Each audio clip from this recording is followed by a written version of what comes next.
ஐரோப்பிய நாடுகளான Poland, check குடியரசு, ருமேனியா உள்ளிட்ட நாடுகளில் கனமழை பெய்து பல நகரங்களில் பெரும் வெள்ளப்பெருக்கு ஏற்பட்டுள்ளது.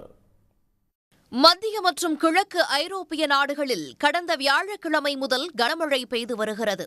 குறிப்பாக ருமேனியா, போலந்து, செக் குடியரசு, ஸ்லோவேக்கியா, ஆஸ்திரியா ஆகிய நாடுகளைச் சேர்ந்த மக்கள் கடுமையான பாதிப்பை சந்தித்து வருகின்றனர். செக் குடியரசில் உள்ள பேலா என்ற ஆற்றில் அபாய அளவை தாண்டி வெள்ளம் பாய்ந்தோடுகிறது.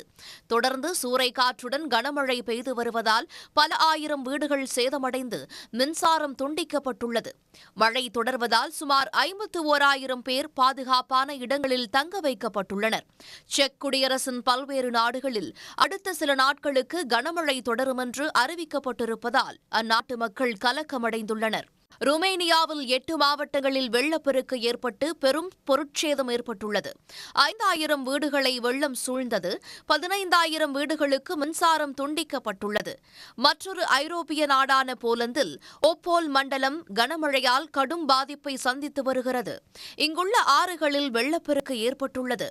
இங்குள்ள 2வது பெரிய நகரமான கிராக்கோவில் பாதிப்பு அதிகரிக்கும் என்பதால் மீட்புப் பணிகளில் அந்த நாட்டு ராணுவம் களமிறக்கப்பட்டுள்ளது. ஆஸ்திரிய தலைநகர் வியன்னாவிலும் அதனை சுற்றியுள்ள நகரங்களிலும் கனமழை கொட்டி வருகிறது. இதனால் இந்த பகுதிகளை ஆபத்தான பகுதிகளாக அந்த நாட்டு அரசு அறிவித்துள்ளது. வியன்னாவில் இன்று இரவு வரை மழை தொடர வாய்ப்புள்ளதாக கூறப்படுகிறது. அத்துடன் வானிலை மேலும் மோசமான நிலையை அடையும் என்றும் அஞ்சப்படுகிறது. உடனுக்குடன் செய்திகளை தெரிந்து கொள்ள சன் நியூஸ் பெல் ஐகானை கிளிக் பண்ணுங்க.